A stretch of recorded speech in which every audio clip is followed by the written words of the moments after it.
How's it going, everyone? In this video, I'm going to talk about something that's incredibly important for all investors to understand. That concept is risk. Most of my videos so far have focused on investing. If that's something that interests you, please consider subscribing to my channel. Risk is impossible to avoid. Every time you do something with your money, you're taking a risk. Maybe you buy a car and it breaks down the next day. Maybe you try something new at your favorite restaurant, but the dish doesn't turn out to be any good. Maybe you buy a stock and it crashes the day after you buy it. Whenever you dedicate your money to something, there's always a chance that the thing that you bought or invested in won't be worth what you paid for it. Okay, if risk is such a problem, maybe you shouldn't do anything. Keep your money in a safe at home or keep it at a savings account at the bank. As long as you keep saving more and more of your paycheck over time, you'll eventually have enough to do everything you want, right? While there are a lot of areas in life where doing nothing is the best way to avoid risk, doing nothing with your money actually carries a lot of risk. The biggest risk of hoarding your money is the threat of inflation. Governments across the world print and add additional currency to their economies each and every year. The more money that's out there, the less each dollar that you have is worth. If you go out and buy a loaf of bread today for $2, there's a good chance it will cost 1 or 2% more next year. That increase doesn't just happen once either. It happens every year, so that same loaf of bread will likely cost $3 a few decades from now. If all you do is keep your money at home or store it in a low-interest savings account, it will lose value each year thanks to inflation. Another risk of simply hoarding your money is that it's very unlikely you'll ever have enough to achieve your goals. The U.S. Census Bureau said that in 2019, the median household income was just over $68,000. If you account for all your expenses in life, that doesn't leave much for savings. Unless you're really lucky and have a high-paying job or a trust fund, the odds that you'll be able to save enough money to send your kids to college, retire, travel the world, or whatever you're hoping to do is pretty slim. In order to accomplish your financial goals, you need to find the right balance of risk and reward. That's where the stock market comes in. Owning a piece of successful American companies and sharing in their growth has been the best way for the average American to build wealth over time. On average, the U.S. stock market appreciates between 7 to 10% each year.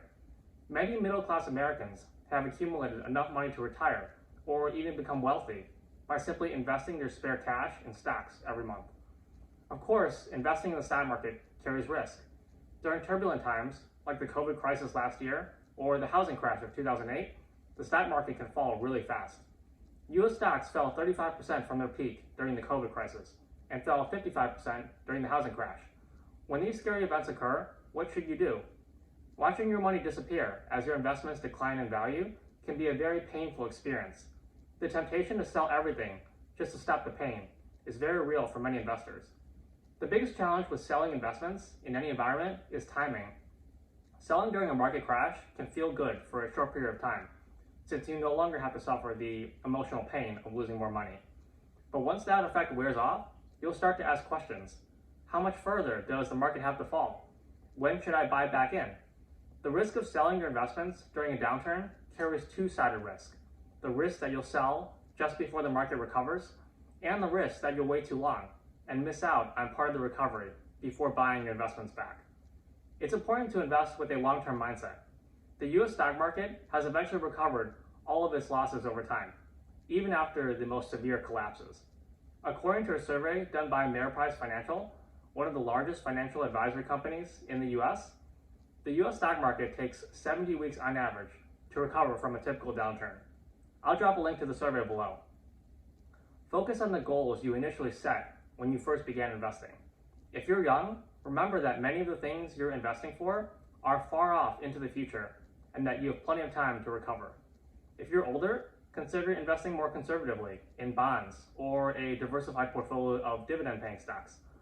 That way, you won't experience a loss that you don't have time to recover from. You'll also still be able to rely on dividend income, even if the value of your investments has fallen. Investing with the long-term horizon will mitigate the emotional stresses and risk of investing. Lastly, no matter your age, don't invest money into stocks that you'll need in the next 2 years. Doing so leaves you little time to recover if a downturn occurs. Keep one thing in mind. If you're invested in individual stocks and something happens that changes the outlook for that company, like a drop in revenue or profits, selling your stock is certainly something to consider. The benefits of holding your investments through a downturn is most relevant when the economy is going through a rough patch. It doesn't always have the same effect when the fundamentals of a company have declined.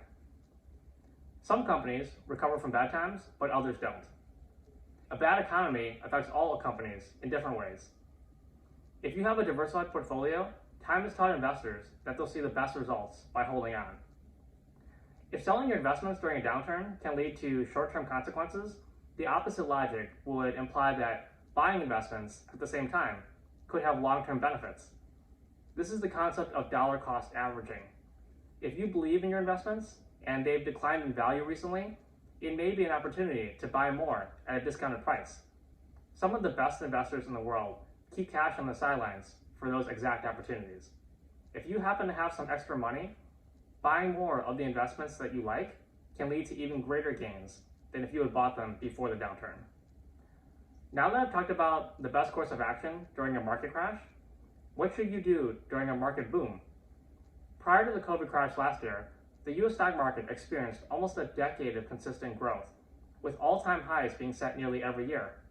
Watching your investments go up, nearly unabated, can create the same kind of uncomfortable feelings as a market downturn. You may begin to wonder if this is too good to be true, or if a crash might be coming soon. Maybe you're afraid to buy investments and would prefer to wait for a fall.